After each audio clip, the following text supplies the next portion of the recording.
ஓம் ஹ்ரீம் பைரவி க்ளாம் ஹ்ரீம் ஸ்வாஹா. வணக்கம். இந்த ராசி பலன் பத்தி பேசுறதுக்கு முன்னாடி நான் சில விஷயங்களை சொல்லணும். எப்படின்னா, இப்போ நிறைய பேர் ஜாதகம் கொடுப்பாங்க. நம்ம அது பார்க்கும்போது அந்த லக்னம் சரியா இருக்கா இல்லையான்னுட்டு நம்ம அந்த லக்னத்தை சேஞ்ச் பண்ணி பார்க்கணும்.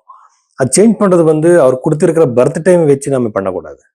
பாஸ்ட் ஈவெண்ட்ஸை சொல்லி அதுக்கு சரியா இருந்தால் மட்டும் நாம அந்த ஜாதகம் பார்க்கணும். ஃபர்ஸ்ட் விஷயம், நிறைய பேருக்கு இந்த மாதிரி ஜோதிடர்களுக்கு இந்த டைம் சேஞ்ச் பண்றது பர்த் டைம் ரெக்டிஃபிகேஷன் சொல்லுவாங்க. அது அவரால் முடியாது. ஸோ அப்படி பண்ணி பாஸ்ட் இவெண்ட்ஸ் சொல்லி அதுக்கப்புறம் நாம அவரை நம்பலாம். இது ஃபர்ஸ்ட் விஷயம். ரெண்டாவது ராசி மேல, பெயர் மேல, நியூமராலஜி படி, டேரட் கார்டு என்னென்னமோ இருக்கு, புதுசா இருக்கு.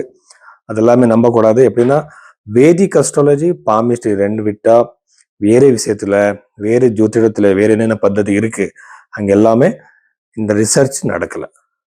ஸோ உங்க பாசிட்டிவ் சொல்லணும், லக்னம் சரியா இருக்கா இல்லையா பார்க்கணும்.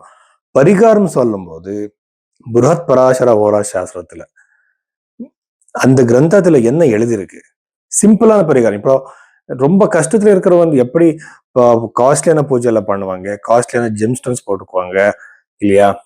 இன்னொரு விஷயம் என்னன்னா, இப்போ காலசர்ப்ப தோஷம், இந்த பித்ரு தோஷம், இது எல்லாமே இந்த புரஹத் பராசர ஓரா சாஸ்திரத்துல இல்லை. ஸோ இது நீங்க மனசுல வச்சுக்கணும். ஜெம்ஸ்டோன் பத்தி கூட இல்லை.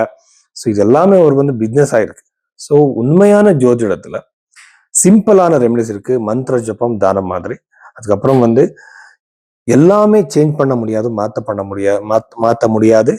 வெறும் குட் ஆர் பேட் டைம், இது மட்டும்தான் நம்ம தெரிஞ்சுக்க முடியும். சரிங்களா? ஸோ இது மனசுல வச்சுக்கோங்க.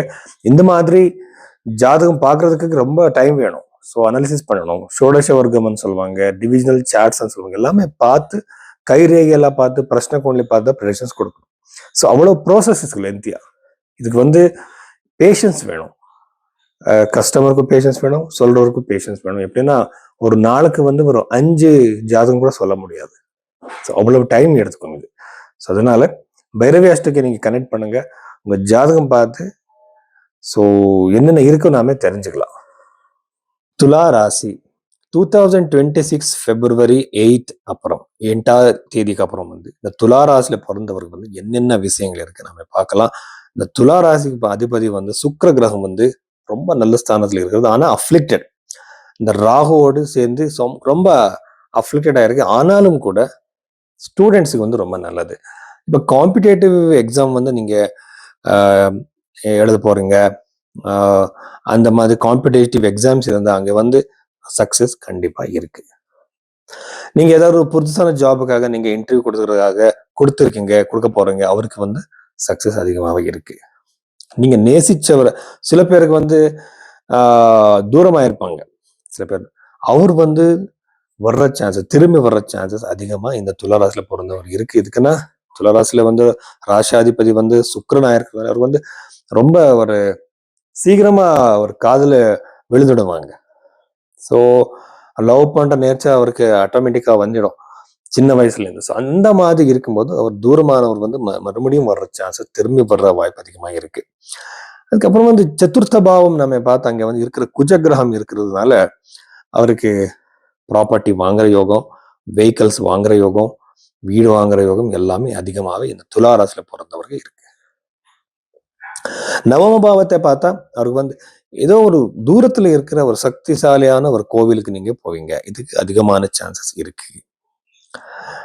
இன்னொரு விஷயம் என்னன்னா, துளாராசில பிறந்தவருக்கு இந்த பண்ணிட்டு இருக்கிற பிசினஸ்ல தொழில லாபம் கம்மியா இருக்கும். ஜாகிரதையா இருங்க. இன்வெஸ்ட்மெண்ட் பண்ணாதீங்க. எப்படி இன்வெஸ்ட்மெண்ட் பண்ணாலும் கூட கம்மியா பண்ணுங்க. அவ்வளவு அதிகமாக இன்வெஸ்ட்மெண்ட் பண்ணா அவ்வளவு லாபம் இருக்காது உங்களுக்கு. ஸோ இன்னொரு விஷயம் என்னன்னா, திருமண வாழ்க்கையில ஏதாவது பிரச்சனை இருந்தால் சரியாகிற சான்சஸ் அதிகமா இருக்கு. எக்ஸால்டடான உச்சமான சப்தமேஷ சதுர்த்த பாவத்தில் இருக்கிறது ரொம்ப நல்லது.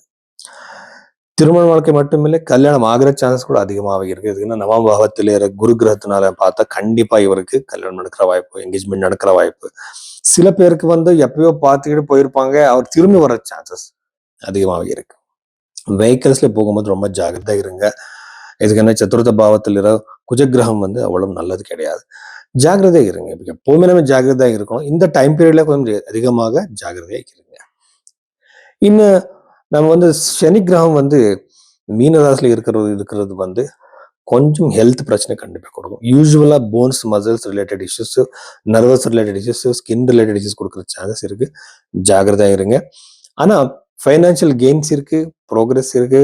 கடன் பிரச்சனையிலிருந்து வெளியே வர்றதுக்கு கண்டிப்பா வாய்ப்பு உங்களுக்கு கிடைக்கும். ஸோ இவ்வளவு விஷயங்கள் வந்து துலா ராசிக்கு இருக்கு. நன்றி.